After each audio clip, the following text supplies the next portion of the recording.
नाजरीन, इस वक्त पाकिस्तान एक खौफनाक कड़ी आजमाइश से गुजर रहा है। सैलाब ने बस्तियां उजाड़ दी हैं, जमीनें डुबो दी हैं और लाखों लोग बेघर हो चुके हैं। ये मनाजिर हमें एक सवाल पर मजबूर करते हैं, क्या हम हमेशा कुदरती आफात के सामने बेबस रहेंगे? मगर इन्हीं लम्हों में अफ्रीका की सरजमीन से एक खबर, एक सोच, एक उम्मीद की किरण उभरती है। वो उम्मीद है बर्किना फासो के बहादुर लीडर इब्राहिम ट्रौरे की।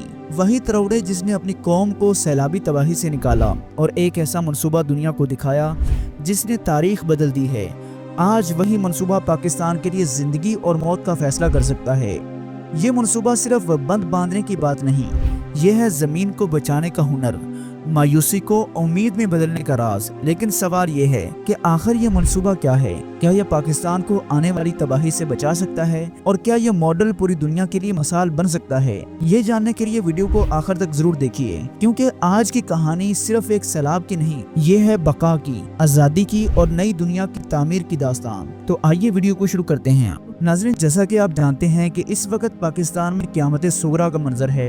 हर तरफ सैलाब ने तबाही मचा रखी है। कहीं लोगों के जानवर डूब रहे हैं तो कहीं सदियों पुराने गांव सफा हस्ती से मिट गए हैं और कहीं सड़कों पर खड़े कीमती गाड़ियां यूं बह रही हैं जैसे कागज की कश्तियां हों। ऐसे नाजुक हालात में जब हर कोई मायूसी और बेबसी का शिकार है तो एक खबर पूरी दुनिया के लिए उम्मीद की किरण बनकर सामने आई है। ये खबर किसी आम रहनुमा की नहीं, बल्कि अफ्रीका के बहादुर लीडर इब्राहिम ट्रौरे की है। उन्होंने पाकिस्तान को एक ऐसा मंसूबा बताया है जो न सिर्फ इस बढ़ती हुई तबाही को रोक सकता है, बल्कि लाखों मासूम जिंदगियां भी बचा सकता है। मगर सवाल ये है कि आखिर ये मंसूबा क्या है जो न सिर्फ इस बढ़ती हुई तबाही को रोक सकता है, बल्कि लाखों मासूम जिंदगियां भी बचा सकता है। मगर सवाल यह है कि आखिर ये मंसूबा क्या है? पाकिस्तान को एक महफूज मुस्तकबिल की तरफ ले जा सकता है और किस तरह ये पूरी दुनिया के लिए एक मिसाल बन सकता है। ये सब जानने के लिए वीडियो को शुरू से लेकर आखिर तक जरूर देखें। नाज़रीन, कुछ साल पहले अफ्रीका का मुल्क बर्किना फासो भी इन्हीं हालात से गुजर रहा था जिनसे आज पाकिस्तान गुजर रहा है। वहाँ मुसलसल कई दिन की बारिशों ने पूरे मुल्क को हिला के रख दिया था। छोटे छोटे नाले और दरिया समंदर की शक्ल इख्तियार कर गए थे। गाँव सफा हस्ती से मिट गए थे, खेत खड़े फसलों समेत बह गए थे और हजारों लोग अपने घरों से बेदखल हो गए थे। लोग ये समझने लगे कि अब कोई रास्ता नहीं बचा। लेकिन ऐसे वक्त में इब्राहिम ट्रौरे ने एक ऐसा मंसूबा सामने रखा जिसने तारीख का दायरा ही बदल दिया। इब्राहिम ने माहिरीन को बुलाया और कहा कि अगर हम सिर्फ कंक्रीट से बंद बनाते रहेंगे तो ये ज्यादा देर तक पानी के दबाव को बर्दाश्त नहीं कर सकेंगे।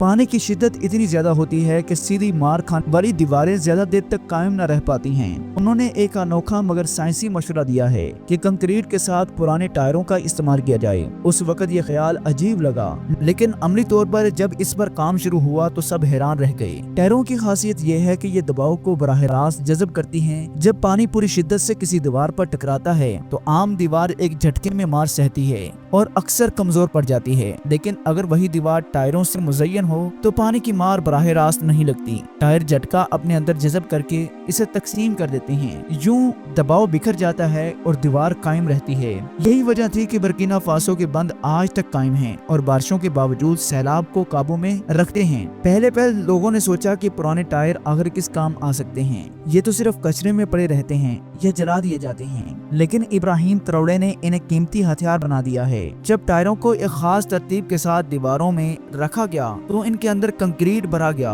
तो वो लोहे और पत्थर की दीवार से भी ज्यादा मजबूत साबित हुए। और सबसे बड़ी बात यह है कि कम खर्चीला ये मंसूबा था। बर्किना फासो की मिसाल ने दुनिया को ये सिखाया है कि अगर फजूल चीजों को सही जगह इस्तेमाल किया जाए तो वो कुदरती आफात से लड़ने का जरिया बन सकती हैं। उसी वक्त हजारों टन पुराने कचरे के टायर जाया हो रहे थे, लेकिन अब यही टायर मुल्क को बचाने वाली सबसे बड़ी ढाल बन गए हैं। इस मंसूबे की कामयाबी के बाद इब्राहिम ट्रौरे ने कहा कि तरक्की पजीर ममालिक को ये मॉडल अपनाना चाहिए, क्योंकि ये सस्ता भी है और माहौल दोस्त भी। अब यही मशवरा इब्राहिम ट्रौरे पाकिस्तान को दिया है। पाकिस्तान हर साल शदीद बारिशों और दरियाओं की तूफानी से दो चार होता है। दरियाए सिंध, चनाब, रावी बार बार बस्तियां उजाड़ देते हैं। अरबों रुपए का नुकसान होता है और लाखों लोग मुतासर होते हैं। इब्राहिम ने पाकिस्तान को कहा है कि अगर वो सिर्फ कंक्रीट पर इन्हिसार करेगा तो तबाही का सिलसिला खत्म नहीं होगा, लेकिन अगर पुराने टायरों को शामिल करके मजबूत बंद तैयार किए जाएं तो ये सिर्फ लंबे अरसे के लिए सैलाब के खतरे को खत्म कर सकता है।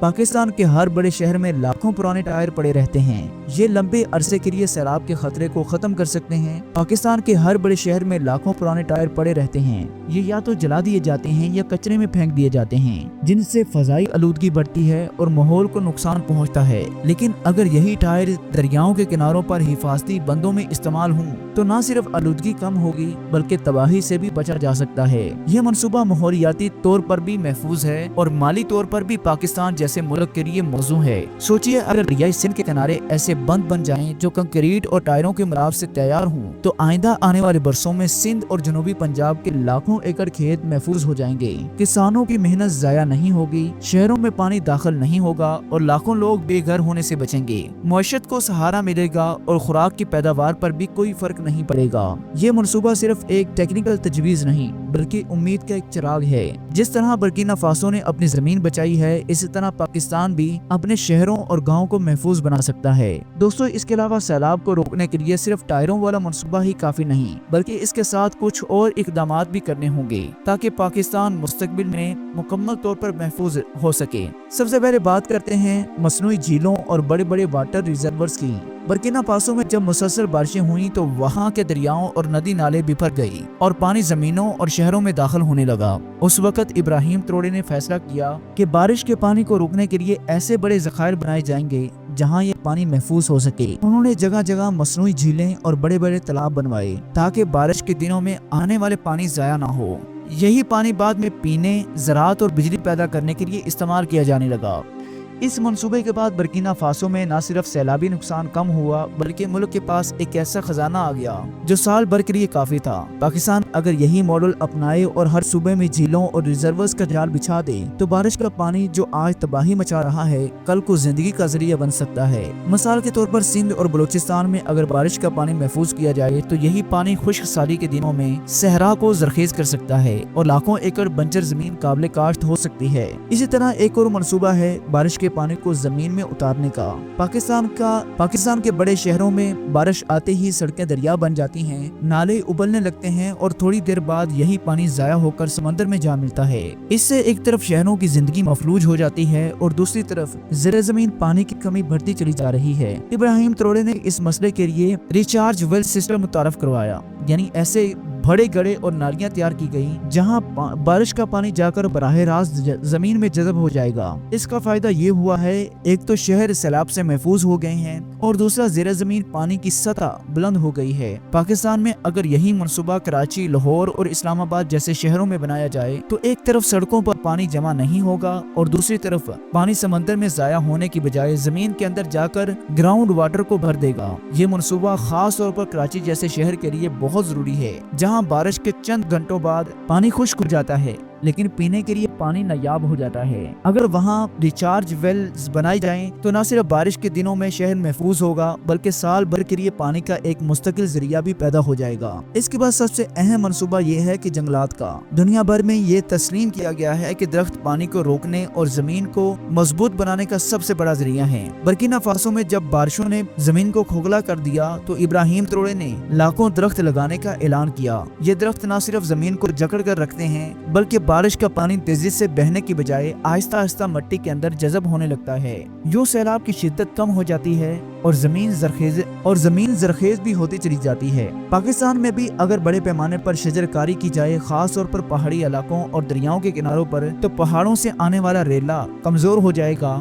درخت زمین کو کٹنے سے بچائیں گے، بارش کے پانی کو روکیں گے اور ساتھ ہی ساتھ ماحول کو بھی خوشگوار بنائیں گے۔ یہ منصوبہ بظاہر سادہ سے لگتا ہے لیکن حقیقت میں یہ سیلاب کے خلاف سب سے مضبوط ہتھیار ہے۔ میرے عزیز بھائیوں اور بہنوں، مجھے امید ہے کہ آج کی یہ انفارمیٹیو ویڈیو آپ کو بہت زیادہ پسند آئی ہوگی۔ اگر یہ ویڈیو آپ کو پسند آئی ہے تو اسے لائک کر دیں اور کمنٹ سیکشن میں اپنی قیمتی رائے کا اظہار لازمی کریں۔ اللہ ہم سب کا حامی ناصر ہو۔ السلام علیکم ورحمۃ اللہ وبرکاتہ۔